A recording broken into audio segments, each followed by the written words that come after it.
48 hours ago, gold was surging. Investors were piling back in. The headlines screamed, recovery. Then Thursday morning hit. Gold slammed down nearly 1% on the X1500, wiped off in a single session. Silver, even uglier. 25,000 rupees erased from every kilogram. They told you this was profit booking. Routine, healthy consolidation. But look at the timing. Look at what else moved. Look at what didn't move. That's not profit booking. That's institutional repositioning before something they see coming, and you don't. Now, here's what actually happened in plain language, no fluff. Gold touched 16,920.40 per gram on January 30th, just 1 week ago. Since then, we've seen a day 1,700 drop. That's a 10% swing in 7 trading days. Silver mirrored the chaos, whipsawing between 3,000 and 1,750.50 per 10 grams. The mainstream narrative? Global cues, dollar strength, profit-taking, and look, those aren't wrong, but they're the dashboard. They're not the engine, and if you're still here, you're not here for dashboard readings. You want to see under the hood. Here's what I want you to hold in your mind as we go deeper. The rupee moved, the dollar moved. But crude oil inched up on the same day gold crashed. Why does that matter? Hold that thought, because the answer to that question is where the next move hides. Before we dive in, if this kind of analysis helps you cut through the noise, comment signal below. It helps the algorithm understand this isn't entertainment, it's education. And it helps others find content that actually respects their intelligence. Now let's get into the layers most people will never see. Let's start with what actually happened on next Thursday morning. Gold futures for April 2026 delivery opened weak and kept sliding. By 9:22 am, we were looking at 155.84 per 10 grams, down nearly a full percent. Silver followed the same script. Now, the surface explanation is simple. Global gold prices softened overnight, the dollar strengthened, and Indian traders followed the signal. But here's where it gets interesting. The speed of this drop wasn't normal. This wasn't retail traders waking up, checking prices, and deciding to take profits. This was coordinated, this was algorithmic, this was large positions unwinding in the first hour of trading. Think about the mechanics for a moment. When you see uniform drops across every quantity tier, 25 per gram, 205 per 10 grams, 2,500 per 100 grams, 2,500 per kilo, that's not scattered selling. That's systematic exit. Now, let me give you a metaphor that makes this concrete. Imagine a theater. The movie hasn't ended. The credits haven't rolled. But suddenly, a few people near the exit stand up and walk out, not running, not panicking, just leaving early. That's what institutional positioning looks like. They're not waiting for the final scene. They've read the script. And here's what most analysts are missing. The rupee-dollar dynamic on February 3rd created a setup. When the dollar strengthened earlier in the week, it should have immediately pressured gold. Instead, gold climbed on Tuesday and Wednesday. Why? Because someone was accumulating before the Thursday dump. That's arbitrage behavior. That's the smart money pattern. Buy when the obvious move would be sell, then reverse when retail follows the delayed signal.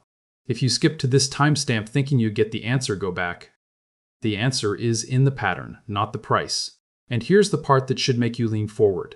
Crude oil rose on Thursday. Same day gold crashed. Same session. In a normal risk-off environment where people dump gold because they're taking profits, crude should fall too. Both are inflation hedges. Both respond to dollar strength similarly.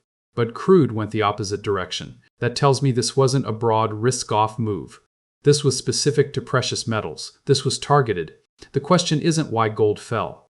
The question is, what do they know about gold specifically that made them exit now? Let's shift from mechanics to psychology. Because markets aren't machines, they're mirrors. What we saw this week wasn't about price. It was about confidence. Think about the timeline. January 30th, gold hits 19.20. All-time high territory for many retail investors. The headlines are bullish. Social media is buzzing. Your uncle who never talks about investing suddenly asks about sovereign gold bonds. That's the sentiment peak. That's maximum optimism. And what happens at maximum optimism? The institutions who bought 6 months ago at 14,000? They start distributing. They start selling into the euphoria. By February 3rd, we get the first crack. Profit booking, they call it. Markets need to breathe. Then Tuesday and Wednesday, the dead cat bounce. Prices recover just enough to make people think the dip was buyable. See, it's going back up. I should have bought more. That's not a recovery. That's the second phase of distribution. It's the institutions letting retail climb back in so they can sell the rest of their position at better prices. Thursday's crash? That's the trap closing. Now, here's what most people are missing, and this is crucial. This volatility isn't random. It's designed. When you see prices swing 1,700 in a week, you're not watching a free market discover fair value. You're watching a market being played. And the game has rules. Rule 1: volatility shakes out weak hands. If you bought at 16,500 and watched your position drop to 15,200, you feel pain. You question your thesis. Some people sell just to make the pain stop. Rule 2: the shakeout creates liquidity. When retail sells, institutions buy. When retail buys the bounce, institutions sell. They're not predicting the future, they're creating the conditions for their next move.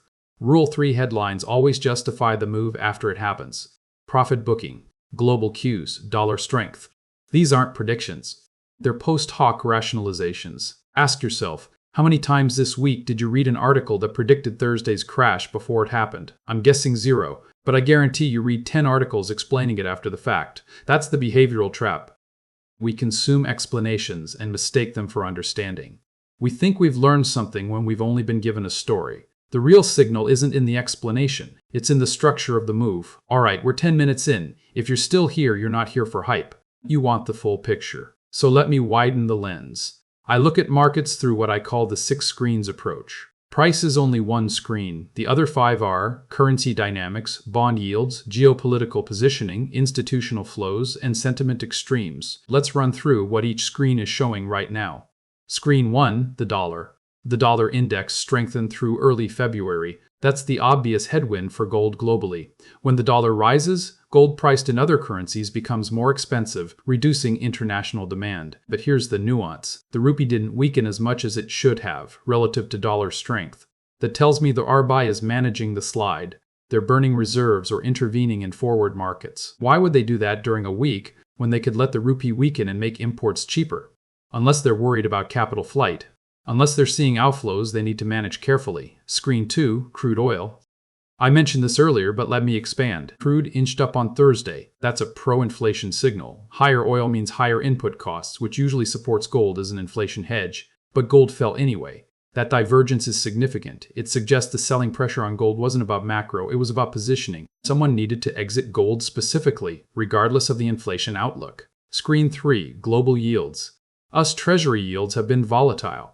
When yields rise, gold becomes less attractive because it doesn't pay interest. But yields didn't spike Thursday morning, they were relatively stable. Again, the gold selling wasn't driven by bond market dynamics, it was something else. Screen 4, geopolitics. Here's where it gets interesting. We're in early February 2026. Think about what's on the calendar. Budget sessions, trade negotiations, election cycles in key economies, central bank policy meetings. Institutions don't just react to news. They position ahead of news.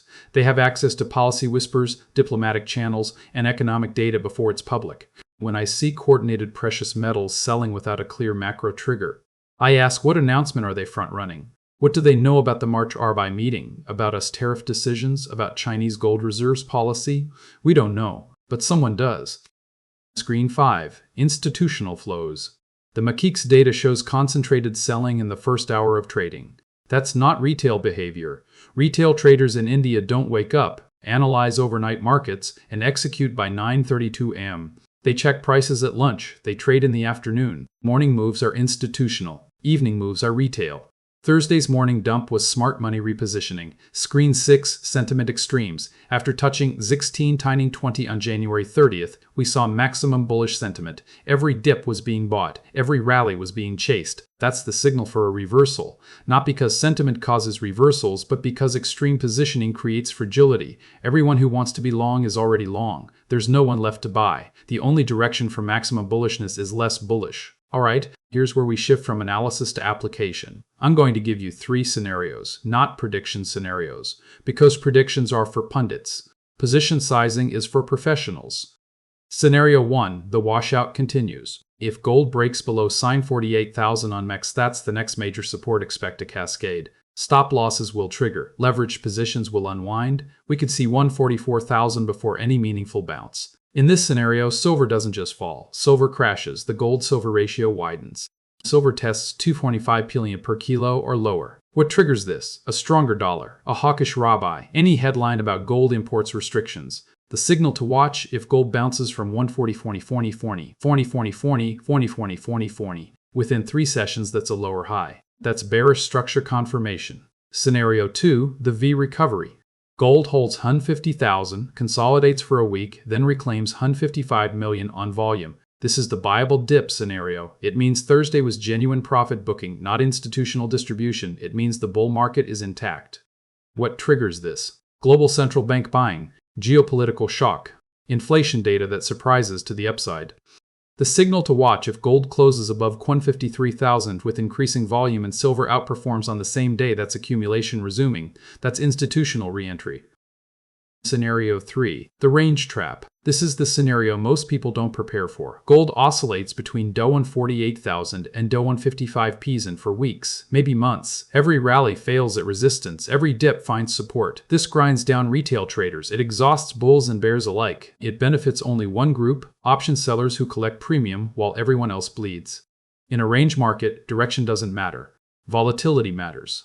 And what we've seen this week, 10% swings in 7 days, that's premium expansion. That's an option seller's dream and an option buyer's nightmare. The signal to watch: if gold tests both Pyre 48.5 mils and an ON 5.55 power band within 10 trading days and closes mid-range, you're in a range trap. Stop trying to predict direction, reduce position size, or step aside entirely. I'm going to plant one more loop before we move to synthesis. The rupee's behavior this week was strange. Too stable against dollar strength. That stability has a cost reserve depletion or intervention. Watch the next RBI4X data release. If reserves dropped more than expected, it means the RBI is fighting a larger battle than we're seeing. And that battle? It ends with either sharp rupee weakness or sharp policy tightening. Either one resets the gold trade completely. Here's your map. Not a prediction, a map. Level 1. Know your time horizon. If you're holding gold as a 5-year allocation against currency debasement, Thursday's move is noise. Don't react, don't add, don't trim, just hold. If you're trading gold on a weekly basis, Thursday's move is the entire game. You should have had stops. It. You should have reduced size into the January 30th high. If you didn't, that's the lesson. Level 2. Position size before direction. I talk to investors every week who have 40% of their net worth in gold and silver. That's not a hedge, that's a bet. A hedge is 15% of your portfolio. It's the insurance you hope you never need. It's the position you can hold through a 30% drawdown without losing sleep. If Thursday's move caused you stress, your position is too large. That's not a moral judgment. That's risk management. Level 3, your 6 indicator watch list. You don't need 1,000 indicators. You need these 6. 1 makes gold at $48,000 support. Hold or break. $2 index above or below 105. 3 crude oil correlation. Same direction or diverging. 4 gold-silver ratio. Expanding or contracting. 5 RBI4X reserves trend. Building or depleting. 6 volume on bounces versus volume on drops. Accumulation or distribution. Print that list. Check it weekly. It tells you more than any headline ever will. Level 4, know your exit criteria before you enter. If you're buying this dip, decide now, at what price do I admit I was wrong? At what price do I take profit? If you can't answer those questions, you're not investing, you're hoping. And hope is not a strategy. I want to hear from you. Comment below, are you using gold as insurance, as a trade, or as a core portfolio allocation? There's no right answer, but knowing why you own something determines how you should react to weeks like this. If you want real-time updates when these levels trigger the kind of analysis that doesn't wait for YouTube's algorithm, I share signals on the WhatsApp channel. Link is in the description. It's free, it's focused, and it's where I post the things that move too fast for a full video. For those who want deeper dives into max mechanics and institutional flow analysis, the channel membership unlocks extended breakdowns and live QA sessions. Everything I've shared today is for learning and discussion. This is not financial advice. I don't know your situation, your risk tolerance, or your goals. You have to make your own decisions and you have to own the outcomes. The next time you see gold fall while crude rises. The next time you see a morning session dump in the first hour. The next time you see a 1,700 swing in a week, ask yourself, who is selling and what do they know? Because the answer to that question decides whether you're the one trading the market or the one being traded. I'll see you in the next one.